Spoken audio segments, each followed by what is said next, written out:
Welcome to the RV Park Mastery Podcast, where you will learn the correct way to identify, evaluate, negotiate, perform due diligence on, renegotiate, finance, turn around, and operate RV parks. And now, here is your host, the fifth largest owner of RV and mobile home parks in the U.S., Frank Rolfe.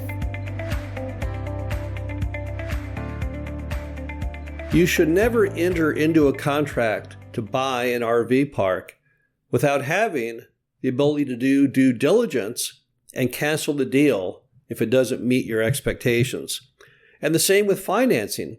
Unless the seller is going to carry the paper, you have to have a financing contingency. But a lot of people get concerned, despite the fact they have a diligence and financing contingency, that if they cancel the deal, it's going to burn a bridge for them. This is Frank Rolfe with the RV Park Mastery Podcast. We're going to talk all about how to cancel deals without burning bridges, different techniques we've learned over the decades to make it possible to get out of a deal without people resenting what you did.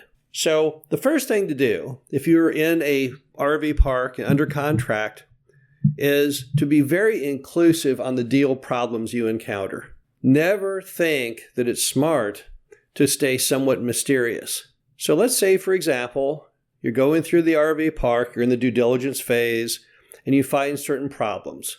You find out there's water problems, plumbing problems, electrical problems, whatever the case may be.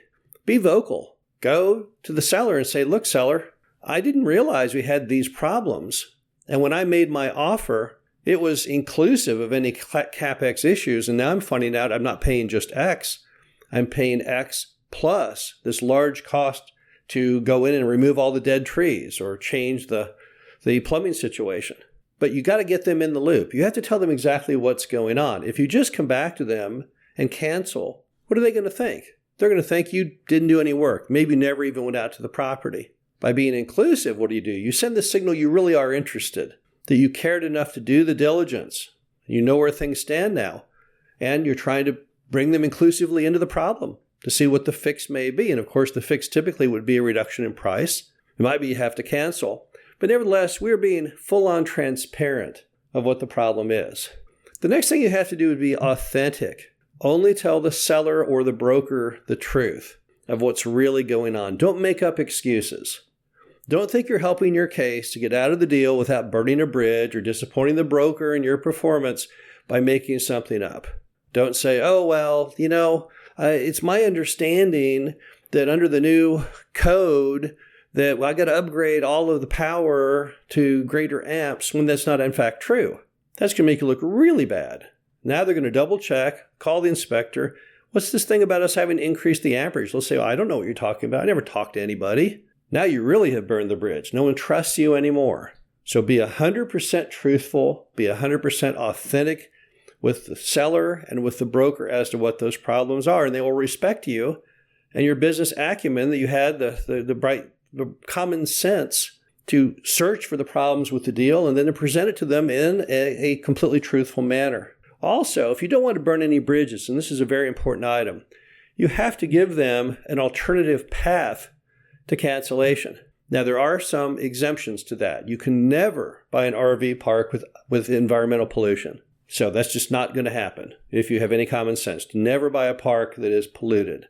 The amount of pain and suffering financially, litigation risk, it's not worth it. Also, don't buy an RV park if in fact it's illegal, that it has no operating permit, no right to be there. Don't buy that thing at any price. Once again, you're looking at a giant path of litigation. Litigation in America is so incredibly expensive. But other than deal-killing things that you just can't get involved in, almost every deal can be solved in some manner, typically financial, through a price reduction or the seller carrying the paper. So give them that option. It's kind of insulting when you say, I don't want to buy the RV park after all. It's kind of like saying, yeah, your RV park is such junk, I wouldn't want it if you gave it to me. But instead, give them the alternative. Say, look, there's about $100,000 of things I didn't know when we got into this deal. So here's my offer. I'll go ahead and drop the price by 100. If you want to take 100 less, I'll go forward and buy it. Or here's another option. If you say, no, I can't take 100 off. Okay, fine. Well, then you carry the paper.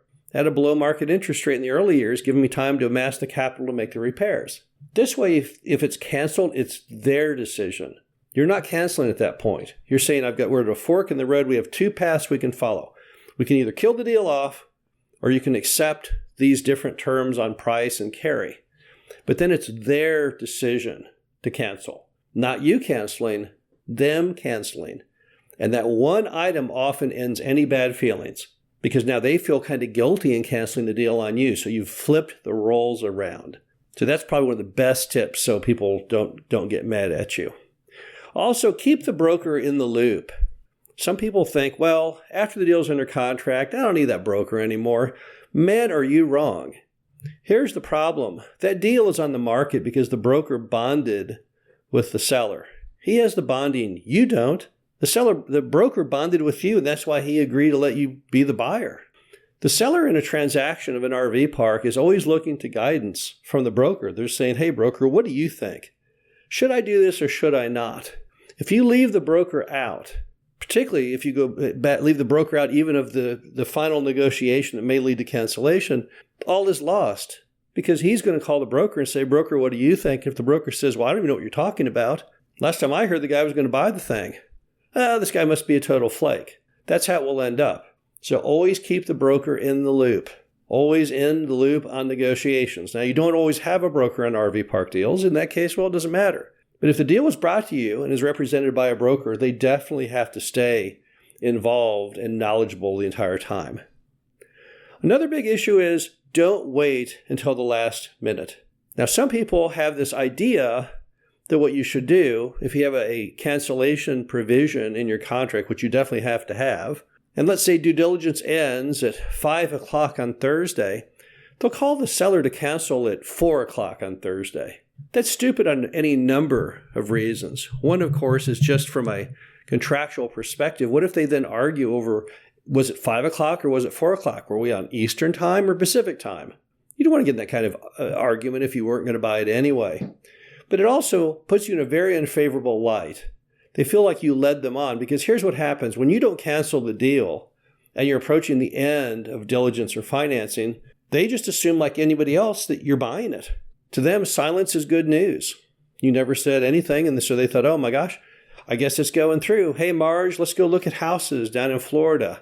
And then think of the huge disappointment when suddenly you show up and say, nah, I'm not buying it after all, after they had already mentally cashed the check. So instead, as soon as you know what the issues are that are wrong with the park, immediately go to the seller and the broker and inform them where you stand. Do not wait until the last minute. Also, if there's any CapEx issues that are causing the problem, then don't just throw out the issue, but give them a dollar amount. You can get bids. Let's say that there's a lot of dead trees in this RV park. There's 100 dead trees or some kind of tree virus that went through, like Dutch elm disease. It's a total mess. Then don't just say you got a bunch of tree items. I'm going to kind of guess it's like $100,000. It looks so much more impressive when you can actually give them numbers and bids. That looks like a professional. That looks like you actually did your homework. You put some effort out. If you go back to somebody to cancel the deal or give them the alternative path, and you can't tell them the actual dollar, you say, well, it's going to have to be a big reduction. I don't know how much. I don't know how much all those 100 tree removals will cost. That totally bums the seller out because you're wanting them now to negotiate against themselves with no facts or figures at all. And it makes you look enormously lazy that you didn't bother to do the work to begin with. So don't just throw out numbers with estimates on them and all kinds of asterisks. Instead, give them the number and tell them, yeah, I got a bid on this thing from Ajax Tree Service, and they say it'll cost $78,520. Here's a copy of the bid. That's the professional way to do it. Again, if you then say, well, I'll need to go ahead and have you reduce the price by this much, or carry the paper. If they then say, well, I don't want to reduce it by that much, and I don't like to carry paper, then once again, they've canceled on you, and the shoe is completely on the other foot. The bottom line is it's a natural part of life with RV parks to cancel deals. We've canceled tons of them over the decades, but it's all about how you do it, whether it leaves a negative impression or bad taste in people's mouths. And most of it, as we just went over, is just a lot to do just with knowledge and timing of what you're doing. If you do it the correct way, you should have no problem. This is Frank Rolfe of the RV Park Mastery Podcast. Hope you enjoyed this. Talk to you again soon. Thank you for listening to the RV Park Mastery Podcast. Be sure to visit us at www.rvparkmastery.com, where you can learn the correct way to identify, evaluate, negotiate, perform due diligence on, renegotiate, finance, turn around, and operate in RV parks.